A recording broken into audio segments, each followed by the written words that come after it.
माधव के मोहल्ले में रोज शाम अंधेरा होने पे बुढ़े चौकीदार काका स्ट्रीट लाइट ऑन करने आते हैं। रोज रोज चल के सारी लाइट ऑन करनी पड़ती है, उम्र हो गई है, अब चला भी नहीं जाता। मोहल्ले वालों को ऑटोमेटिक लाइट लगवा लेनी चाहिए। माधव को काका की बात सुन के बुरा लगा। तभी उसके दिमाग में एक आइडिया आया। क्यों ना स्ट्रीट लाइट का सर्किट ऐसा बनाया जाए जो टाइम के हिसाब से अपने आप फ्लिप हो जाए। शाम के 6 बजे चालू और सुबह 6 बजे अपने आप बंद। फिजिक्स की क्लास खत्म होने के बाद उसने एमआर सर को पूरी बात बताई। आइडिया तो सही है, पर पूरे साल एक ही टाइम पे अंधेरा और उजाला नहीं होता। इससे अच्छा एक विकल्प है, सर्किट में सेमीकंडक्टर का इस्तेमाल कर सकते हो। ये क्या होता है? सेमीकंडक्टर वो मटेरियल होते हैं जो अपने आसपास के एनवायरनमेंट के हिसाब से कंडक्टिविटी बदलते हैं, यानी कभी इंसुलेटर तो कभी कंडक्टर का काम करते हैं। सेमीकंडक्टर जैसे कि सिलिकॉन रूम टेम्परेचर पे तो इंसुलेटर का काम करते हैं, पर टेम्परेचर बढ़ाने पे ये कंडक्टर की तरह बिहेव करते हैं। ऐसा कैसे? इलेक्ट्रिक करंट फ्लो करने के लिए किसी भी मटेरियल में लूजली बाउंड इलेक्ट्रॉन्स होने चाहिए। जब हम एक सिंगल एटम देखते हैं तो उसके इलेक्ट्रॉन्स फिक्स ऑर्बिटल्स में होते हैं। इन ऑर्बिटल्स के एनर्जी लेवल्स अलग अलग लाइन से ऐसे दर्शाए जा सकते हैं।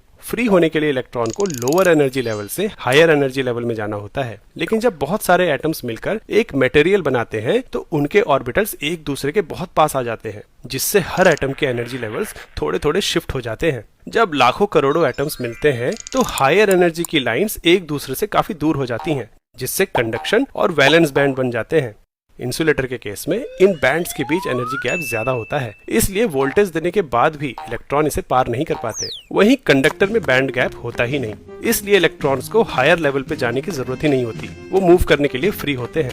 वहीं सेमीकंडक्टर में ये बैंड गैप ना बहुत ज्यादा होता है ना बहुत कम, इसलिए सेमीकंडक्टर्स जैसे कि सिलिकॉन को गर्म करने पे इलेक्ट्रॉन्स को एक्स्ट्रा एनर्जी मिल जाती है और ये हायर लेवल में चले जाते हैं, जिससे करंट फ्लो करने लगता है। पर स्ट्रीट लाइट में इसका क्या काम? कुछ सेमीकंडक्टर मटेरियल जैसे कैडमियम सल्फाइड में ये बैंड गैप काफी कम होता है और लाइट पड़ने भर से ही इलेक्ट्रॉन एनर्जी गेन करके इसे पार कर लेते हैं। इनसे फोटो रेजिस्टर बनाते हैं, जिनका रेजिस्टेंस लाइट पड़ने पे कम हो जाता है और करंट फ्लो करने लगता है। और अंधेरे में रेजिस्टेंस बढ़ने से करंट फ्लो नहीं करता। लेकिन हमें तो लाइट रात में जलानी है, दिन में नहीं। इसके लिए मॉसफेट का इस्तेमाल किया जाता है, जो खुद सेमीकंडक्टर से बना ट्रांजिस्टर होता है। ये फोटो रेजिस्टर पर लाइट पड़ने से यानी करंट मिलने पर बल्ब का सर्किट ऑफ कर देता है और अंधेरे में बल्ब का सर्किट ऑन कर देता है। ट्रांजिस्टर की वर्किंग हम किसी और वीडियो में समझेंगे जब पीएन जंक्शन पढ़ेंगे। माधव ने फोटो रेजिस्टर और मॉसफेट लिया और काका के साथ मिलकर सोलर लाइट्स को ऑटोमेटिक बना दिया। हर मोहल्ले में तुम्हारे जैसे होनहार बच्चे होने चाहिए।